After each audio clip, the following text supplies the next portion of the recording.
What's up? This is the College Investor Audio Show. Hope you're having an awesome day so far as we take a look at this article. Lawsuit demands proof. Education Department delivered $23 billion in student loan forgiveness. I can't believe it. Another lawsuit? And it includes the Department of Education? Oh, man. We're going to dive in just a minute, but anytime you hear a topic on the podcast, go ahead and find the article to it at thecollegeinvestor.com. Inside, you're going to see resources, links, all kinds of amazing information on the website. Also, follow, like, and click all the buttons on socials.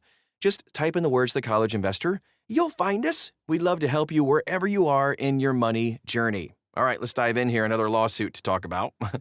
There's a new one, a federal lawsuit trying to answer a question more than 1.5 million student loan borrowers have been asking. Did the Department of Education actually cancel the loans it publicly promised to forgive?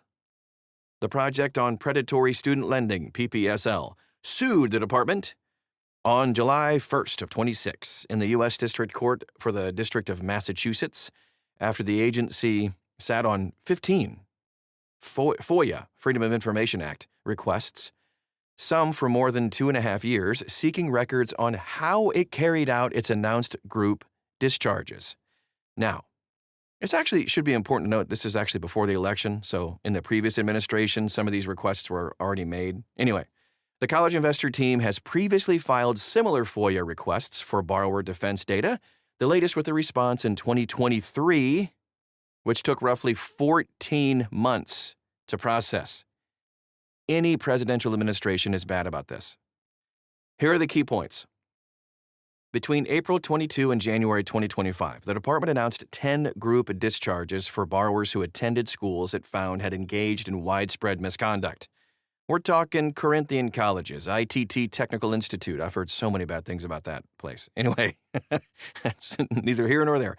College America, Marinello Schools of Beauty, schools owned by the Center for Excellence in Higher Education, CEHE. Not so excellent now, are you? And there are more on the list. Each announcement told approved borrowers their federal loans would be discharged automatically. No application, no further action. In total, the announcements covered more than 1.5 million borrowers, more than $23 billion in federal student loan debt by the department's own estimates.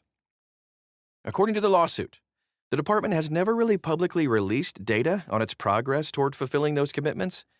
PPSL says it continues to hear from hundreds of borrowers who were approved for group discharge relief, but whose loans still remain outstanding. Like, what are we supposed to do here?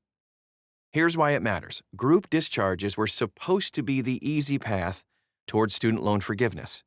Instead of filing an individual borrower defense application, approved borrowers were told relief would arrive automatically.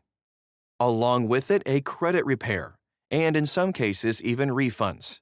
The longer you wait, the longer you have to wait for credit repair, the longer you have to wait to own your own house, all that kind of stuff. Like, it's a big deal.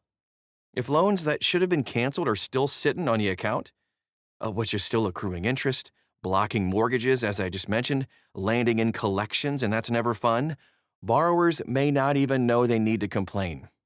The lawsuit is not going to cancel anyone's loans automatically. But the records it seeks, servicer guidance, compliance audits, and also counts of how many approved borrowers still have outstanding loans, would show for the first time whether the DOE followed through on its public announcements made a long time ago, by the way. This is not a left versus right issue at all. Here are the details. PPSL filed 5 FOIA requests in November of 23, covering the College America, Corinthian, ITT Tech, Marinello, Westwood discharges, and 10 more in April of 25, covering all 10 schools. The department acknowledged every request, telling PPSL its average processing time was 185 business days, well beyond FOIA's 20 business day deadline. Hello, there's a deadline.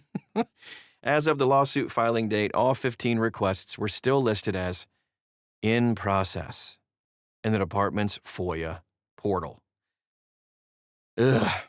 Eileen Connor had a thing or two to say. She's the PPSL president and executive director. Here's a statement. Just a quick quote. The department made public promises to more than 1.5 million borrowers. It shouldn't take a lawsuit to learn whether those promises have been fulfilled. End quote. I agree, Eileen. So let's connect the dots here. Borrowers covered by these announcements can check whether their school qualifies on the College Investor's for-profit college student loan forgiveness list. Also, just a quick side note, not all for-profit schools are bad, but just really do a lot of due diligence on them. Back to our regularly scheduled podcast. The suit also lands amid broader processing breakdowns at the department. Hundreds of thousands of borrowers remain stuck in application backlogs, and the AFT's lawsuit has similarly pressed the agency to deliver forgiveness borrowers already earned. The case, PPSL versus U.S. Department of Education, asks the court to declare the department's inaction unlawful and order it to produce the records at no cost.